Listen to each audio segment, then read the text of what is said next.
Hi there. My name is Mark Dano and I'm the Vice Principal of a BC Offshore school located in Sokcho, South Korea. Every spring, it seems, the same problem falls on my plate. I need to find new staff for my school. As a matter of fact, as I record this, I have a seriously growing concern on my hands. I need to find a needle in a haystack. A teacher capable of teaching biology, chemistry, and physics holds a BC teaching certificate, notarized degrees, and a criminal record check in their hand, and is willing to relocate to the isolated location of Sokcho, South Korea. Add to that a visa process that takes up to 3 months. I need to find that person right away. Unfortunately, with a northern neighbor who enjoys aiming bombs at us, and being situated within a struggling economy that can barely offer a competitive salary, my school is a hard sell on the global stage. Our job ads have run their course, and I've exhausted all of my personal connections. Thus it's only a matter of time until I resort to praying at the local temple for a teacher to fall from the sky. My situation is not unique, though. I bet for many of the 50 or more administrators working at BC offshore schools around the globe that my predicament sounds all too familiar. Advertising for teachers continues to be a struggle. Finding the right ones is difficult, and getting them to come over is both expensive and an arduous task. For these reasons, I always hope my staff stay well beyond the length of their contract and put down some roots. Unfortunately, an opposite trend tends to occur. Overseas teachers appear to be a transient lot, moving every few years in search of the next best contract, or returning home to find a position there. It's tempting to shrug my shoulders and just consider it inevitable that my staff will leave when their contracts expire. But I prefer to believe that this trend can be reversed. In an effort to find out how to address this retention issue and get staff to stay, I began to research the documented reasons behind staff turnover at overseas international schools. Although a variety of reasons exist, the most widely given reason is a perceived lack of support by administration. Contrary to being wayward nomads, overseas teachers are in fact a sensitive and mobile lot who will simply opt to leave if they feel the administration at their school is not supportive enough.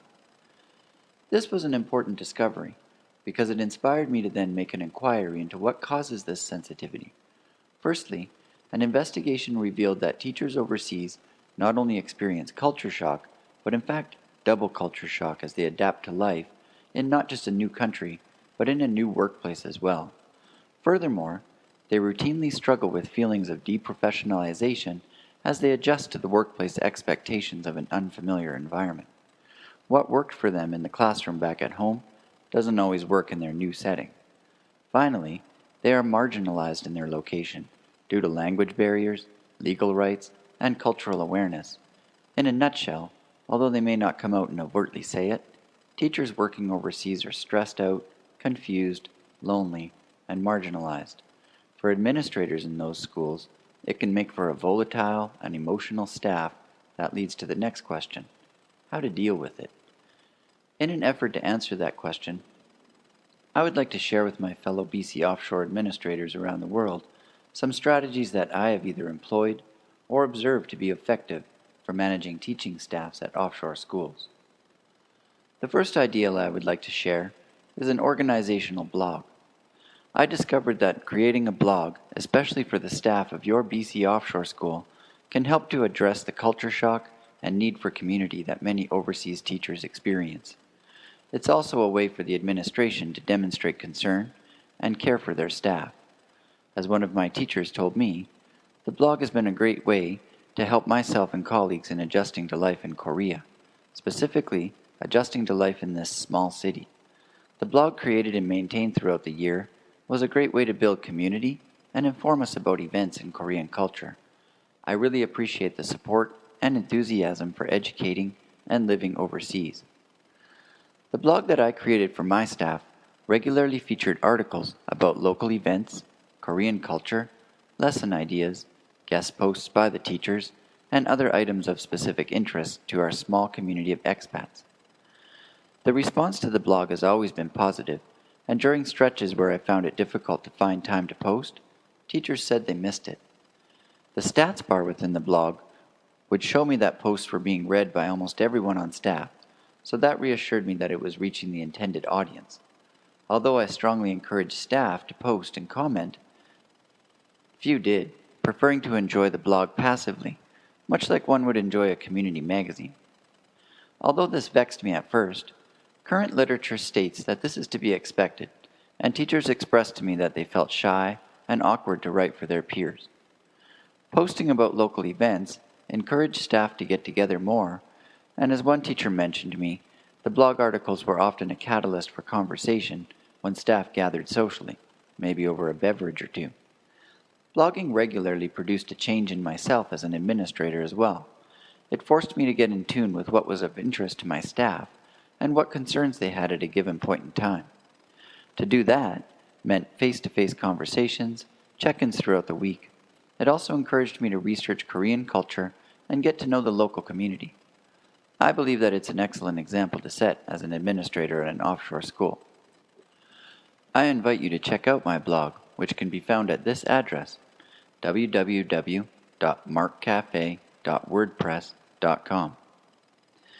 The second idea that I would like to share is that of a leadership club or class. Reducing teachers' stress from culture shock and deprofessionalization can be accomplished by relieving them of the duty of planning school events and instead putting that duty in the hands of senior students via a leadership club or class. Giving teachers at offshore schools the task of planning major events like talent shows, sports days, or holiday celebrations can often result in frustration and disappointment for them. Something I have seen repeatedly happen looks like this. A teacher, or teachers, have the job of planning an upcoming event that will involve both parents and students, like, say, a Christmas concert. They begin planning it through the perspective of a Canadian and get quite excited, seeing it as an opportunity to share their culture with the host culture. However, as the big day approaches, suddenly the school's owner or the host country's staff begin involving themselves and start making value-laden suggestions like, parents will expect such and such, or that's not how we do it here. Understandably, as the task of the event planning is hijacked, the teacher gets upset and resentful over why they were asked to plan it in the first place. This is actually culture shock and deprofessionalization happening simultaneously. But why go there? If you have grade 10, 11, or 12 classes in your offshore school, train them to organize and plan those events. At my school, it began first as a club and grew into a board-approved class that we offer called Leadership 11 and 12. Their learning is hands-on and relevant. And being nationals themselves, they will plan the event with a sensibility that will naturally please both the parents and school owner. For the teachers, it's not only a relief to not have to plan those events, but the events become something for them to both enjoy and learn from. A third idea that I would like to share is that of professional learning communities. Establishing professional learning communities, or PLCs as they are known, in BC offshore schools, although tricky, is an effective way to reduce the loneliness and dislocation that teachers in those schools commonly experience. As one of my teachers expressed, through the extra time I felt I got to know my coworkers much more quickly. This included their teaching style, preferences in the classroom, and their views on education. Through PLCs, I was able to learn more about their personal life, which helped develop a connection, allowed for a better working environment, and helped to create more open communication between all teachers. Living alone in a foreign country, far from friends and family, can be emotionally draining, so it's important that school admin try to create opportunities in which the staff can build connections and support one another. Scheduling time for PLCs into your teachers' daily schedules can be very tough indeed, especially given the lack of TOCs and the proprietary nature of offshore schools. In our kindergarten classes, it was possible to allow for one 45-minute block per week for 2 teachers to meet. However, in the middle school, only one 90-minute block per month was possible. Flexibility by all parties is necessary, but the goal should remain to give teachers an uninterrupted time to sit and talk over a common professional interest. For an administrator, that means finding a way to ensure their teachers' classes are taken care of, and for teachers, that means openly clarifying what professional interests they have and working together in teams. One thing to remember is that a main focus of these PLCs is staff bonding. The final idea that I would like to share is that of practicing distributed leadership. Administrators in BC offshore schools should be looking for every available opportunity to practice distributed leadership within their school. This may seem contradictory to my previous suggestion of having students lead events, but consider that distributed leadership goes further than simply delegating tasks. The reason why distributed leadership is so necessary in offshore schools is because that outside of school, many overseas teachers experience little sense of agency. As a foreigner with merely a work visa, it is usually impossible for teachers to own a home or to vote. Rarely do overseas teachers accomplish getting a license and driving their own car. The simple routines of simple everyday life, like shopping, getting a haircut, going to the bank, are very difficult due to language barriers, not to mention being constantly stared at for being different. At home, the life I just described is led commonly by disabled people. Thus, administrators in offshore schools must constantly take this loss of independence that their staff experience into account. Distributing leadership among staff within BC offshore schools should be done so that teachers in them can have a place in which they feel important, skilled, and highly valued. The most successful examples of distributed leadership I have seen happen in offshore schools is when teachers are leading other teachers. I'd like to share one compelling example.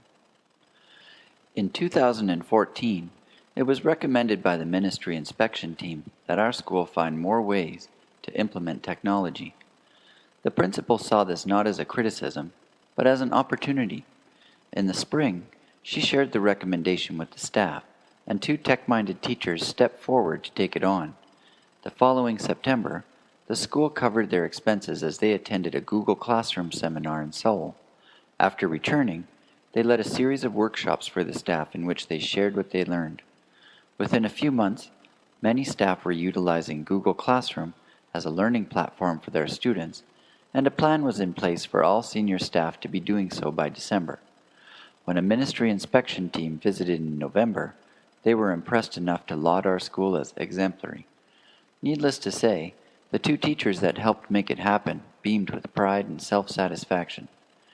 Annual ministry inspections are a reality for almost every offshore school, so why not use their recommendations, if possible, as an opportunity to practice authentic, distributed leadership? In conclusion, I can't say for certain that the strategies I've listed, if fully implemented, will without fail prevent teachers from leaving BC offshore schools when their contracts expire. It would take many years of trying these strategies and surveying staying and outgoing teachers to get a true understanding of what is the key to making them stay. I can say with conviction, though, that employing these strategies is a step in the right direction. They help contribute to a more satisfied and well-adjusted staff who feel cared for by their school administration.